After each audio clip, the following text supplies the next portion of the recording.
Vamos então a Êxodo capítulo 31 e vamos olhar para dois assuntos importantes: o trabalho de Deus e o descanso de Deus.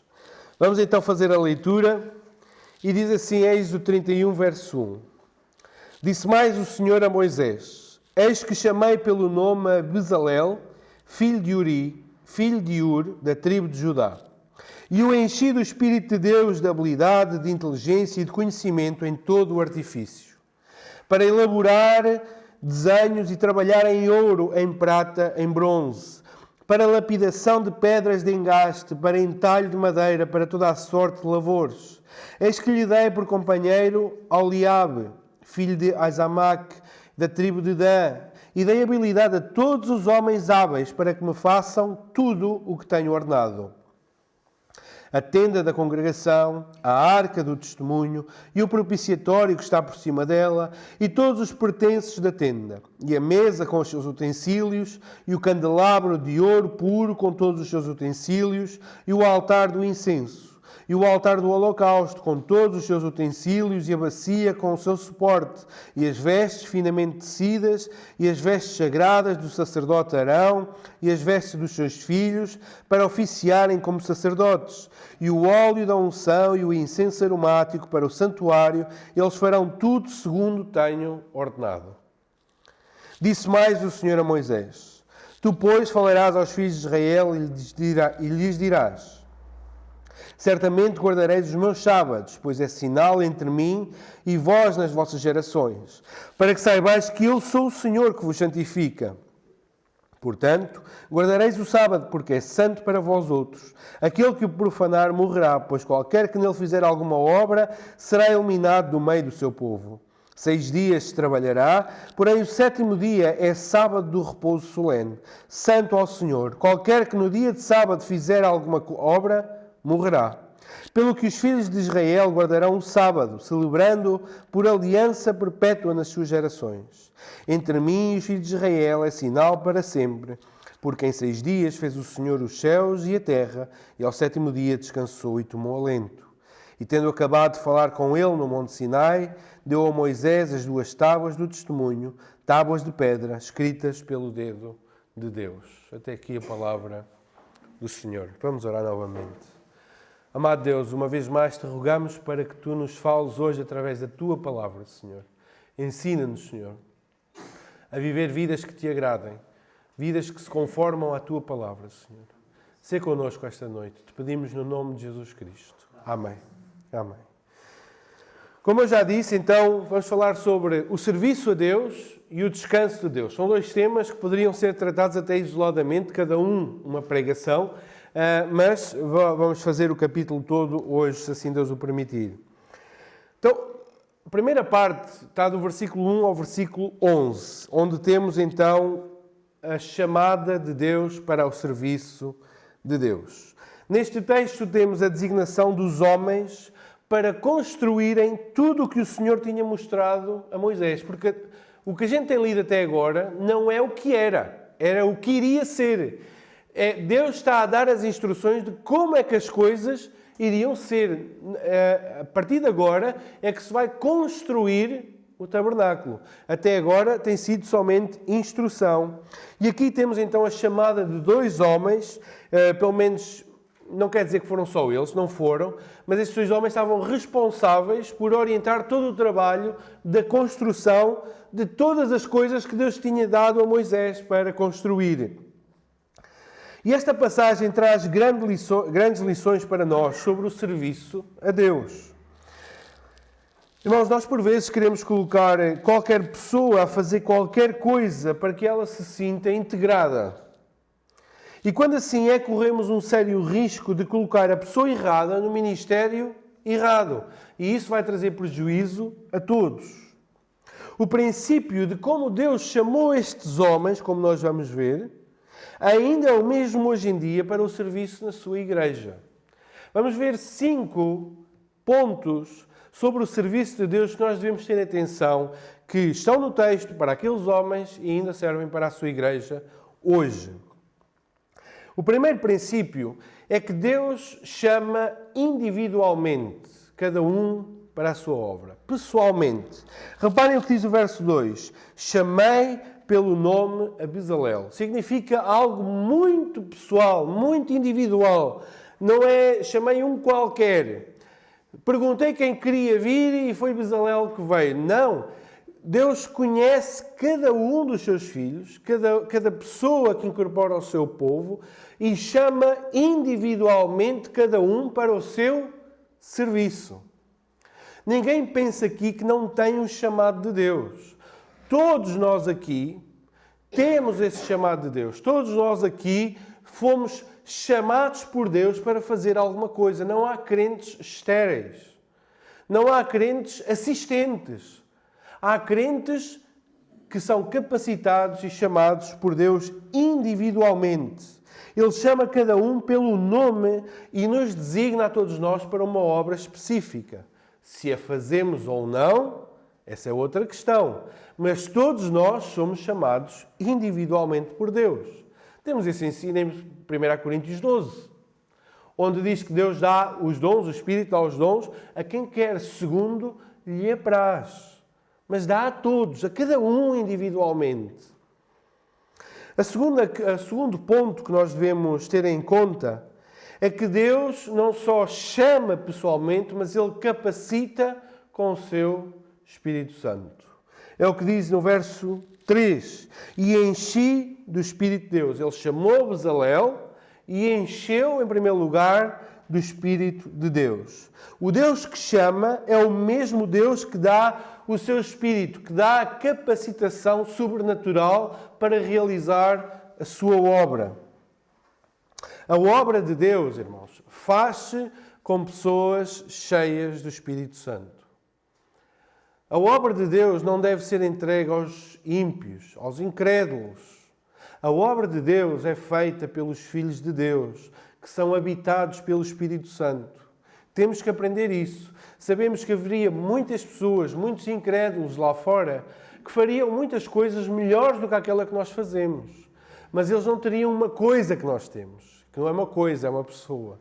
Não teriam o Espírito Santo a capacitar, a ungir, a dar a sabedoria necessária para se realizar a sua obra. Não é uma questão de só ter habilidade, é uma questão de ser capacitado, de ser cheio do Espírito Santo para realizar a obra de Deus. E este é um ensino importante para nós. Assim como o Bezalel foi cheio do Espírito para fazer a obra do Senhor, para construir os elementos do tabernáculo, hoje, todos aqueles que querem servir na igreja têm que ter este primeiro requisito, que diríamos numa linguagem corriqueira, tem que ser crente. Não é? Tem que ser crente. É a primeira coisa a ser requerida, é que seja um filho de Deus, para então servir ao próprio Deus. E terceiro ponto, Deus capacita com sabedoria, conhecimento e inteligência. É o que diz ainda no verso 3. Enchi do Espírito de Deus, de habilidade ou sabedoria. Sabedoria não é somente conhecimento, há uma diferença. Sabedoria é o conhecimento posto em prática.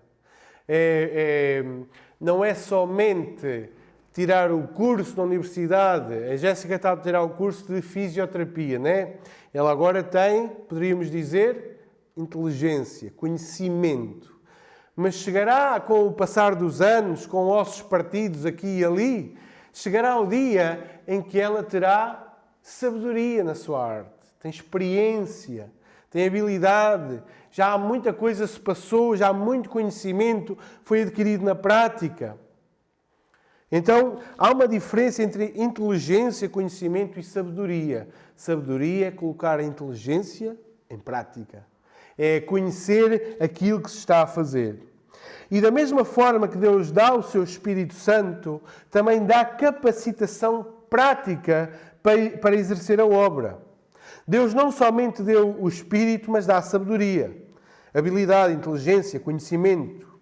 Irmãos, é um erro enorme colocar pessoas a fazer qualquer coisa porque sim. Devemos nós, aqui na Gafanha, olhar para os irmãos, para aquilo que Deus as capacitou. Nós reconhecemos, em alguns mais facilmente, em outros nem tanto, mas reconhecemos habilidades, capacidades que Deus deu a cada um para exercer trabalhos que outros não têm essa capacidade. E fazemos bem em pedir ao Senhor orientação para que cada um de nós seja colocado no sítio certo, com a capacitação que Deus lhe deu para fazer determinado ministério, para desenvolver determinado serviço. Se Deus dá o seu Espírito, dá também a capacidade para o servir. Quarto ponto, eu estou a ir rápido porque ainda tenho muito para falar. Quarto ponto, Deus também levanta companheiros de serviço. Diz assim no verso 6. Eis que lhe dei por companheiro ao Eliabe, filho de Aizamaque, da tribo de Dan. Deus não levanta homens solitários para fazer a sua obra. Isso são casos incomuns, são a exceção da regra. Deus normalmente levanta sempre homens para fazer a sua obra. Há situações muito específicas onde Deus usou uma pessoa para determinada função, para determinado trabalho, para determinado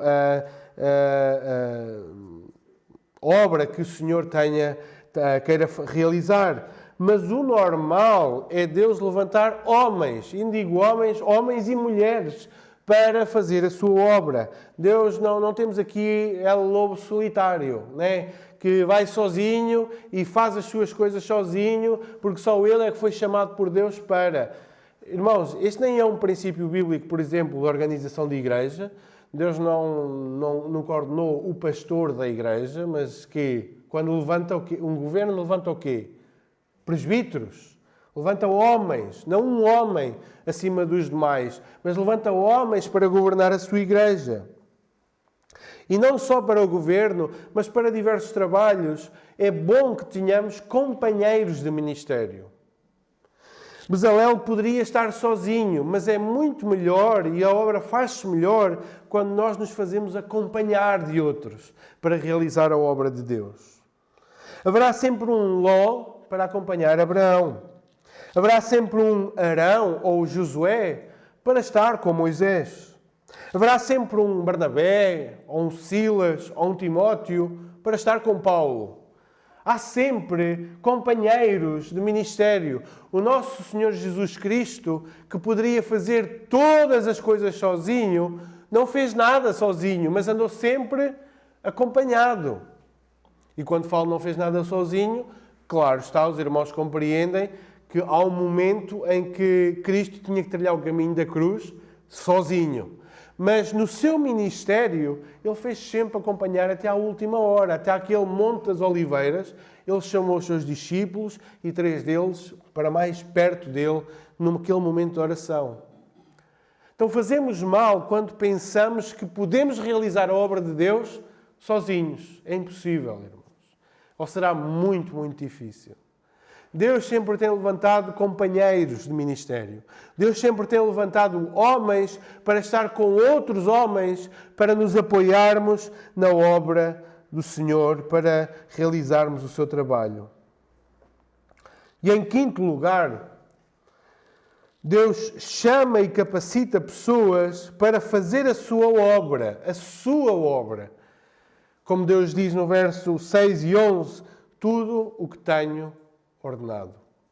Bezalel e Aizamaque, eles tinham muita habilidade, foram cheios do Espírito Santo, tinham capacidades, mas não tinham permissão para dizer, eu acho que isto fica melhor de outra maneira.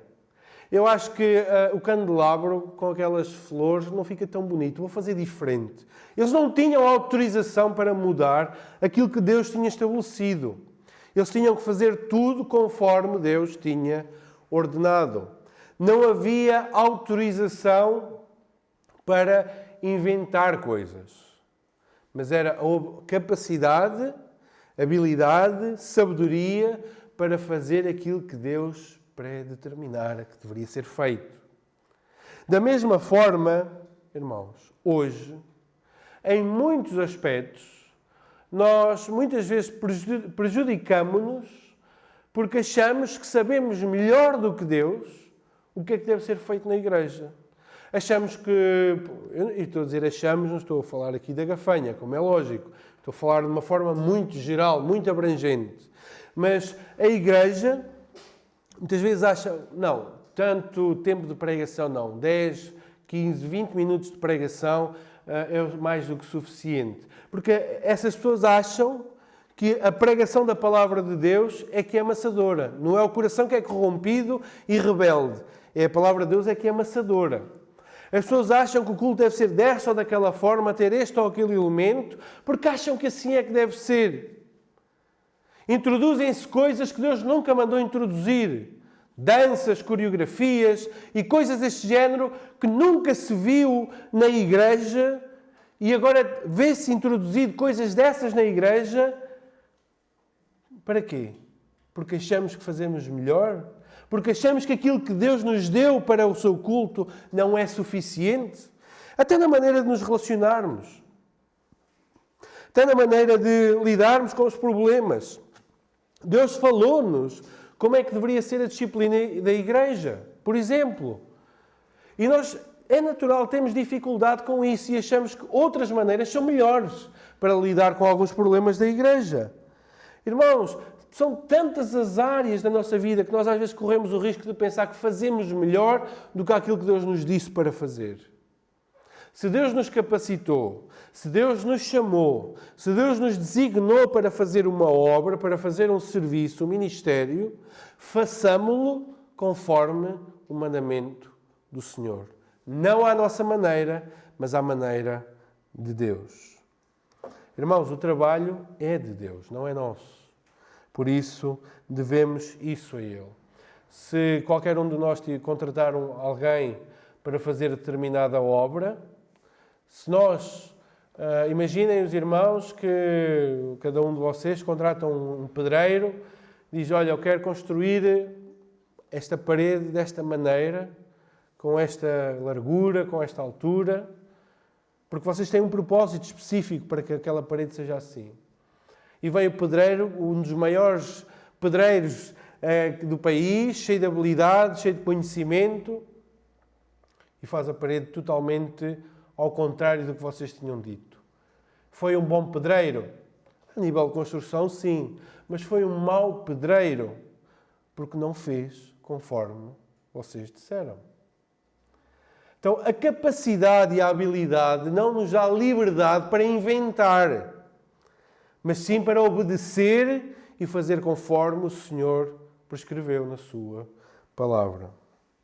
Então, este é o serviço a Deus, irmãos. O texto é bem claro. Deus chamou homens específicos, encheu-os do seu Espírito Santo, encheu-os de capacidade, deu-lhes capacidade, colocou companheiros ao seu lado para executar esta obra que deveria ser feita conforme Deus determinou. Assim são estes os princípios para nós, na igreja. Todos nós somos chamados a servir com outros e a servir segundo os propósitos de Deus. Passando agora para o bloco seguinte, 31, 12 a 18, fala acerca do descanso de Deus.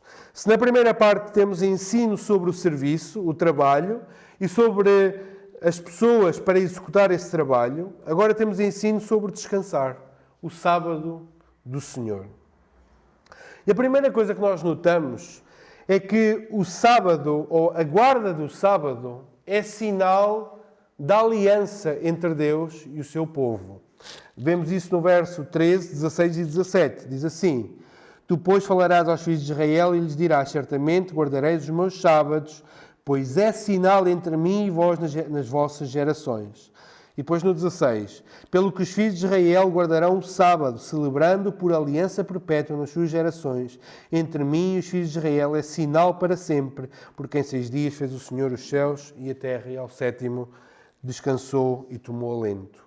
Então o primeiro ponto é que neste texto o sábado, ou a guarda do sábado, é dada como sinal da aliança entre Deus e o seu povo. Com Noé, Deus deu um sinal de aliança. Qual foi? O arco-íris, não é? Era um sinal da aliança. Com Abraão, qual era o sinal da aliança? Circuncisão. Circuncisão. E agora com Moisés, o sinal da aliança é o sábado. É a guarda do sábado. É descansar ao sábado. E antes de continuarmos, irmãos, eu tenho que ser bem claro, este mandamento da guarda do sábado não é mais um mandamento para nós cristãos. Devemos ter isso bem claro. Ele teve o seu contexto e o seu propósito que foi cumprido em Cristo. A guarda do sábado atingiu o seu clímax em Cristo Jesus. Era para ele que o sábado apontava. Não temos mais obrigação nenhuma de guardar o sábado como sinal da aliança. Estas leis são sombra, a lei da guarda do sábado e assim por diante, são sombra de uma realidade que temos em Cristo Jesus. Eu peço aos irmãos que abram gentilmente em Colossenses 2, 16 e 17, diz assim: Ninguém, pois, vos julgue por causa da comida ou bebida, ou dia de festa, ou lua nova, ou sábados. Porque tudo isso tem sido sombra das coisas que haviam de vir, porém o corpo é de Cristo. Tudo isso, incluindo o sábado, é uma sombra da realidade que nós temos em Cristo. Nós, cristãos, não temos a obrigatoriedade de guardar o sábado. Nós opomos-nos ao ensino dos adventistas do sétimo dia ou a outro tipo de judaizantes que ainda querem fazer da guarda do sábado uma lei para hoje.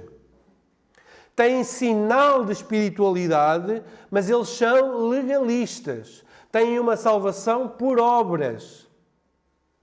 E nós opomos-nos a isso.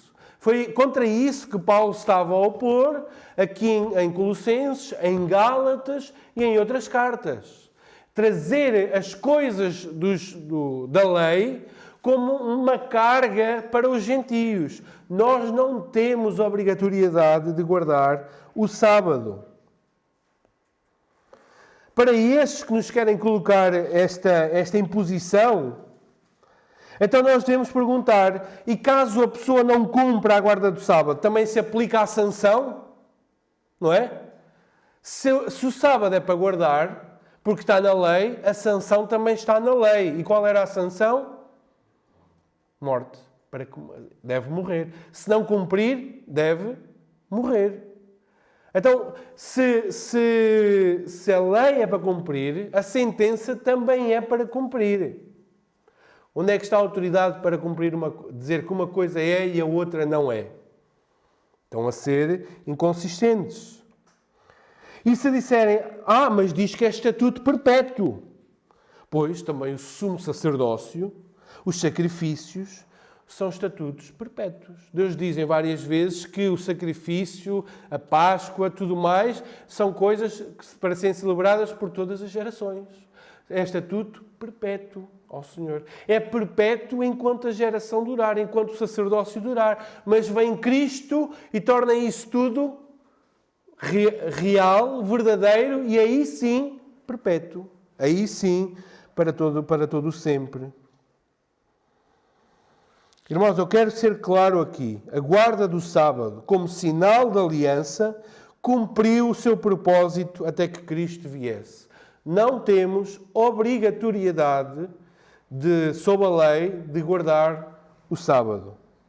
Vindo Cristo, todos os que se chegam a Ele, a Cristo, já entraram neste descanso verdadeiro, no verdadeiro Shabat de Deus, como diz em Hebreus 4, o verdadeiro descanso de Deus.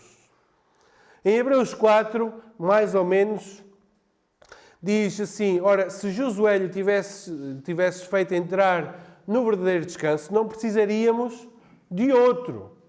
Porque aquele descanso em que Josué fez o povo entrar, e qual é o descanso?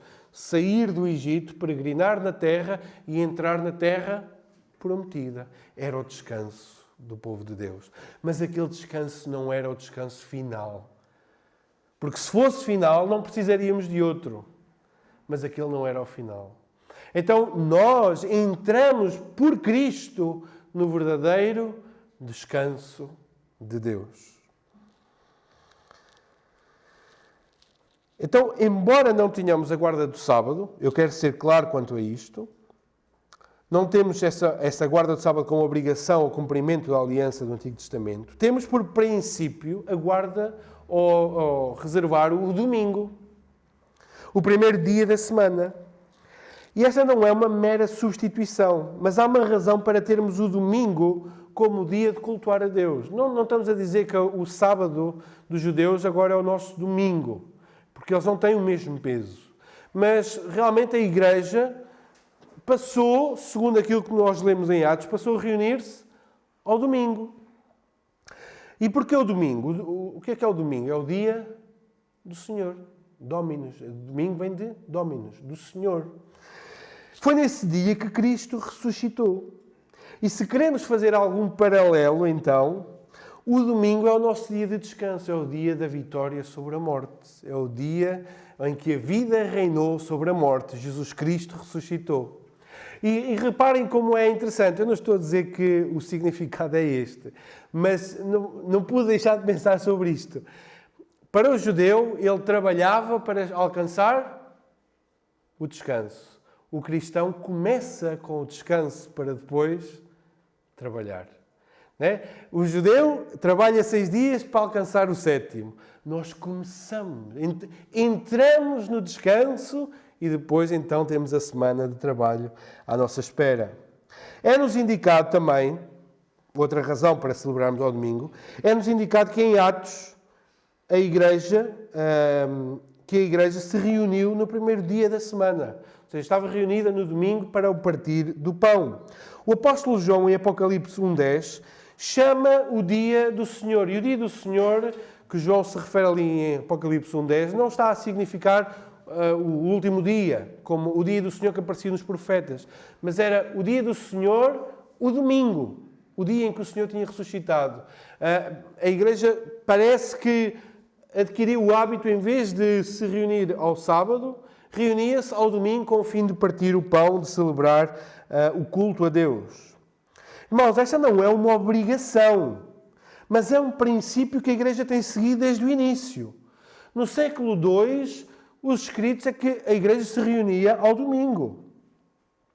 E este entendimento moldou de tal forma a nossa civilização que nós, crentes e descrentes, piedosos ou ateus, a nossa tradição, a nossa civilização encaixou o domingo como o dia do descanso, como o dia onde nós podemos descansar do nosso trabalho.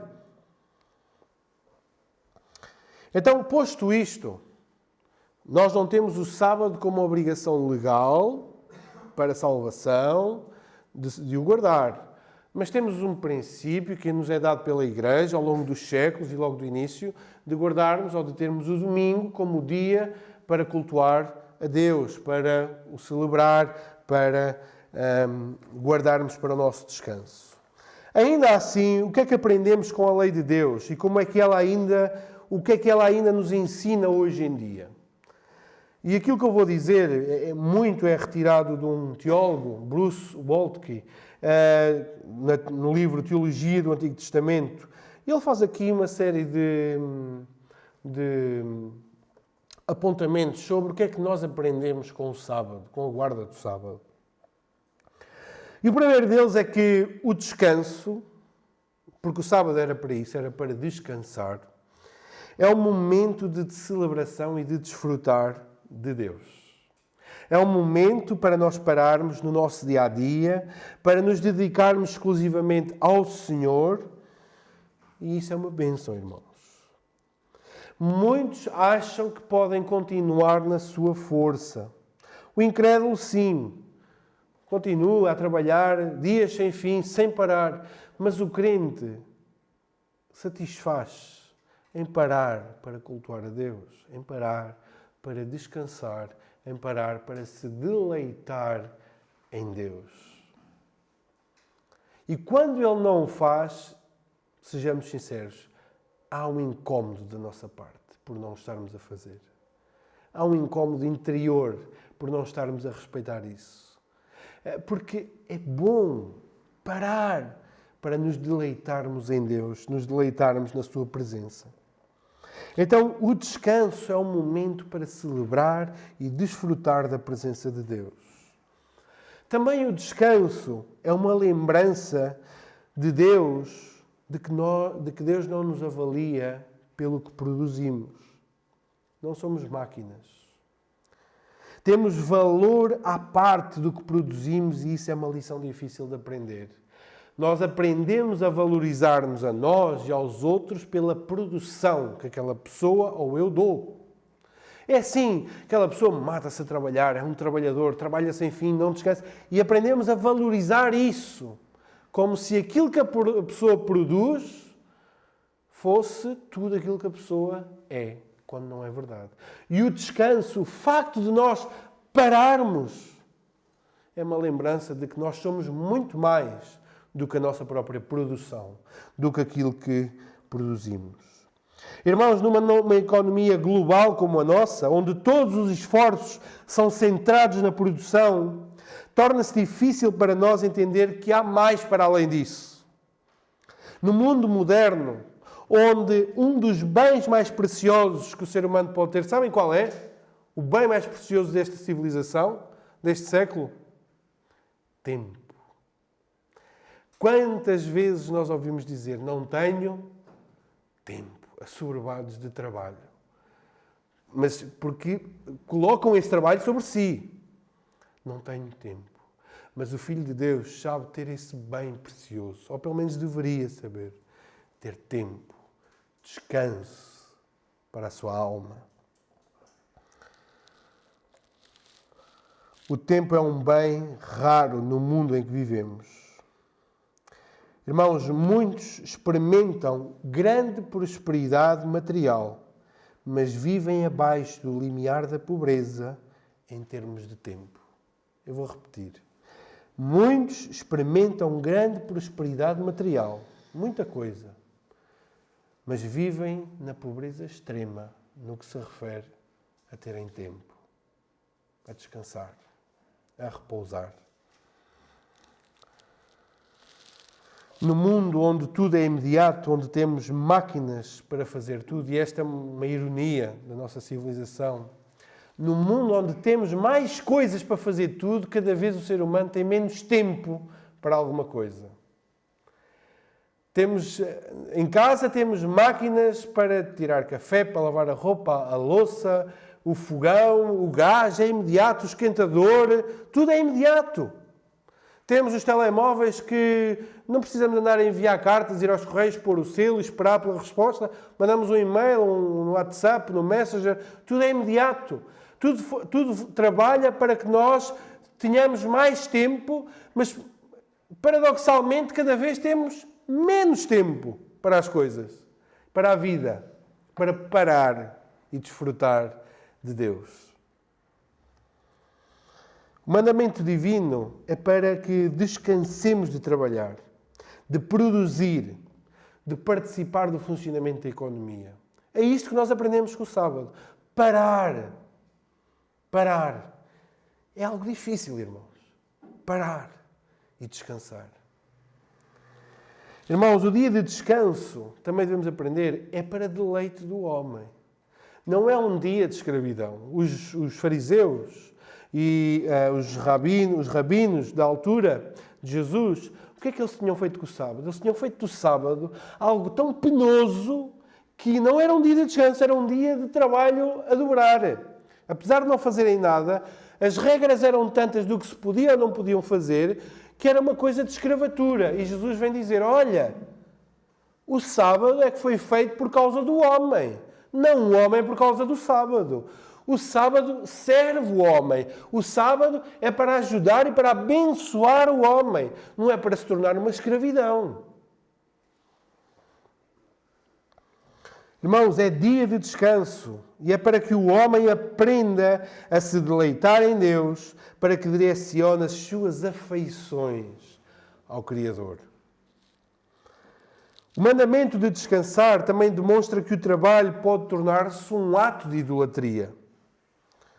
O trabalho, sim, é um dever de todo o homem, e mais ainda do Filho de Deus. O Filho de Deus deve trabalhar, deve produzir. Temos sido ensinados que devemos ser zelosos e diligentes no nosso trabalho, a trabalhar não como que fosse para homens, mas como que é para Deus. É para Cristo que nós trabalhamos quando estamos na fábrica, na padaria, seja onde for o nosso local de trabalho. É para Deus, é para Jesus que trabalhamos. Mas a linha que separa a diligência e o zelo e a idolatria é uma linha muito fina, que de repente passa de um lado para o outro, de diligente para idólatra do trabalho. Irmãos, se o descanso fosse fácil, não precisaríamos de um mandamento. É? Se o descanso fosse algo inato em nós, fosse algo natural, não precisaríamos de um mandamento. Mas temos um mandamento exatamente porque a nossa tendência é depender de nós, é produzir para nós, é trabalhar para nós e tornarmos-nos idólatras do trabalho. Há um livro muito bom que eu recomendo a todos, aqueles que quiserem, que chama-se O Evangelho no Trabalho. É um livro da editora Fiel. E o primeiro ponto é este. A idolatria, o trabalho pode se tornar uma idolatria. Porque começamos a ver que tudo aquilo que somos, tudo aquilo que representamos, tudo aquilo que queremos ser, está ali no nosso trabalho, na nossa produção. E perdemos a capacidade de nos deleitarmos e descansarmos em Deus. Parar de trabalhar é difícil. Aprender a descansar em Deus, em deleitar-se em Deus, é algo que precisa de ser exercitado em nós. Eu perguntei ao Miguel, estávamos a falar à hora do jantar, que eu ia falar sobre o descanso, e o Miguel disse, eu consigo descansar bem. E eu consigo, sim, eu durmo. Se me deixarem dormir, eu durmo. Mas o descanso não é dormir, não é preguiça, não é ociosidade. É saber viver no tempo, mas com a mente e o coração libertos da carga do trabalho. Esse é que é o verdadeiro descanso. Esse é que é o verdadeiro Shabat, se por assim podemos dizer assim. Irmãos, e nós vemos a sabedoria de Deus ao nos mandar descansar.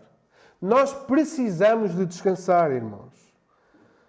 Nós temos profissionais que estão em situações de burnout. Burnout é um esgotamento devido ao stress no trabalho, onde nada para, tudo está a acontecer muito rápido, a pessoa não consegue dar resposta a tudo. Em 2016, cerca de 17% dos trabalhadores estavam em situação de burnout. Hoje, muitos enfermeiros e médicos estão em situação de burnout. O trabalho absorveu-os por completo. Por completo. Claro, devido a esta pandemia. Mas é uma situação esgotante. Então, quando Deus nos diz, aprende a parar, a descansar, a deleitar-te em mim, a usufruir da minha presença, buscares a minha presença, a usufruir da criação que eu fiz e que eu criei e aprenda a gozar essas coisas, a tirar prazer dessas coisas. Para e confia em mim. Irmãos, um conselho para aqueles que trabalham é ser o melhor trabalhador. Ser o melhor trabalhador.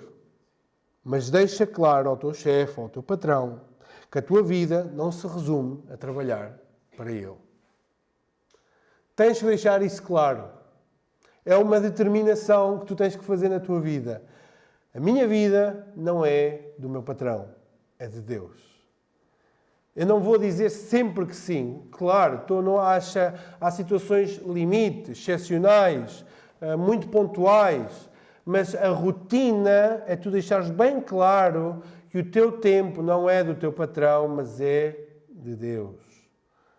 Então, ser muito claro naquilo que queres em relação de tempo com o teu patrão. Isto pode parecer um conselho, se calhar, de alguém que não sabe o que é que diz, mas não é, irmãos. Precisamos ser claros no que estamos dispostos a dar em troca do nosso ordenado. Nós contratamos como entidade patronal um ordenado X ou Y e temos que ser claros no tempo que iremos dar em troca daquele ordenado. Temos que ser claros no tempo que vamos dar em troca daquele valor. E também para aquele que trabalha por conta própria, também tem uma luta ainda maior. Não deve olhar para o período de descanso como um tempo perdido, mas como um momento onde Deus também é glorificado por eu descansar e deleitar-me nele. Significa que eu poderia ganhar mais dinheiro? Poderia, mas o meu suprimento vem do Senhor e eu me agrado em parar, porque eu confio nele para o meu sustento.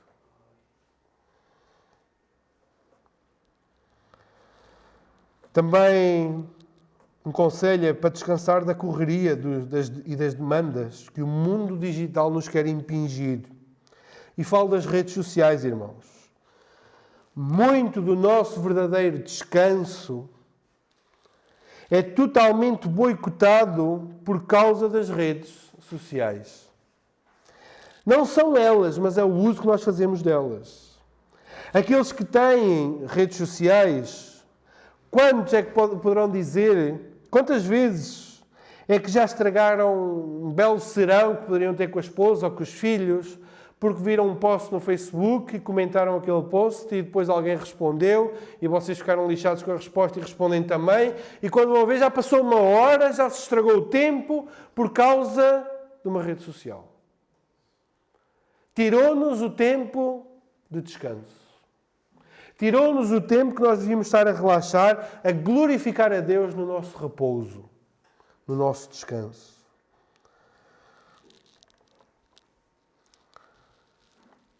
Acabamos por estragar o nosso próprio descanso por não conseguirmos desligar dessas coisas. Então permitam-me dar algumas sugestões bem práticas. Durante a semana e mesmo ao fim de semana, para aqueles que têm redes sociais, desliguem as notificações do telemóvel, do WhatsApp, do Facebook. Desinstalem o Facebook, desinstalem o Instagram, tirem as notificações do Messenger e estabeleçam um horário. Olha, por exemplo, eu às 9 da manhã vou ver se tenho mensagens no WhatsApp e no Messenger. Se tenho, tenho. Se não tenho, fica para o dia a seguir ou para logo à noite. E vou ao Facebook no computador. É a melhor maneira de nós não sermos... não estarmos a ser prejudicados porque o telemóvel apita e nós não resistimos. Temos que ir ver aquela notificação, aquela publicação e isso tira-nos muitas vezes tempo de descanso. Estabelece um horário para ver as tuas mensagens, o teu e-mail e as tuas redes sociais. Desinstala-as do telemóvel e vê só no teu computador para que o teu tempo não seja absorvido por essas coisas. Aprenda a desligar o telemóvel em momentos de descanso. É difícil, não é? Hoje em dia parece... Irmãos, há 20 anos atrás, ou nem tanto, a gente só tinha telemóvel fixo. E se saísse, saía. Não é? Era assim ou não era? Ou estou louco? Não estou. Era assim, a gente saía e pronto. Saímos. Mas hoje em dia parece que nos falta o coração ou um membro do nosso corpo se a gente não leva o telemóvel connosco. Tal é a nossa dependência desta máquina. Então, se queremos ser desafiados ao verdadeiro descanso, desliga o telemóvel. Desliga o telemóvel. Aprende a descansar verdadeiramente.